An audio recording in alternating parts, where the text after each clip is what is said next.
Bonjour tout le monde, bienvenue sur ma chaîne pour cette nouvelle vidéo. Dans cette vidéo, je vais vous montrer en photo comment faire la modification de l'UVK5 pour l'ouvrir en fréquence de 500 kHz à 1200 MHz. Je pense que vous avez déjà dû voir circuler pas mal de vidéos en anglais sur ce petit kit. Donc on va y revenir tout de suite.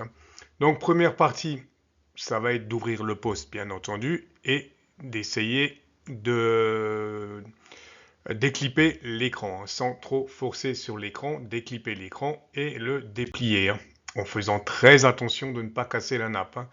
La nappe de cet écran étant très fragile. Voilà pour la première partie. Ensuite, étape 2, on va dessouder la petite résistance là qu'on voit sur la photo. Donc on va dessouder cette petite résistance et on va mettre en place la résistance qui est fournie dans le kit. De la manière suivante, comme sur l'image. Donc premier point de soudure et deuxième point de soudure à la masse. Donc on va mettre cette petite résistance en place, à la place de la résistance qu'on vient de dessouder. Ensuite, étape 3, on va supprimer les deux petits condensateurs qui sont ici à côté du circuit intégré. On va bien entendu nettoyer tout ça pour que ça soit bien propre. Ensuite, on va supprimer la fameuse puce qui est juste à côté, étant donné qu'on va la remplacer par celle qui est fournie sur la platine. Donc on va supprimer cette puce et faire pareil, bien nettoyer pour que ça soit bien propre. Ensuite, on va passer au changement du condensateur. Donc dans le kit, on a 5 petits condensateurs qui sont fournis. Ils en fournissent 5 parce qu'ils sont prudents, parce que c'est des tout petits composants que vous allez facilement perdre.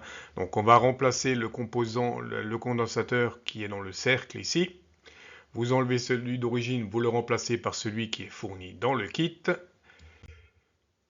Ensuite, il ne nous reste plus qu'à faire comme il faut la mise en place de notre platine.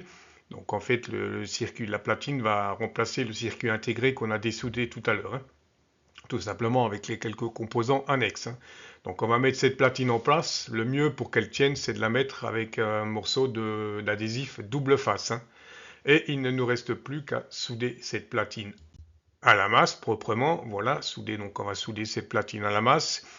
Et éventuellement, vous allez vérifier tous les contacts à l'ohmmètre pour voir si tout est correct. Si tout est correct, on peut passer à la dernière partie, la mise en place de deux petits shunts, comme on le voit ici.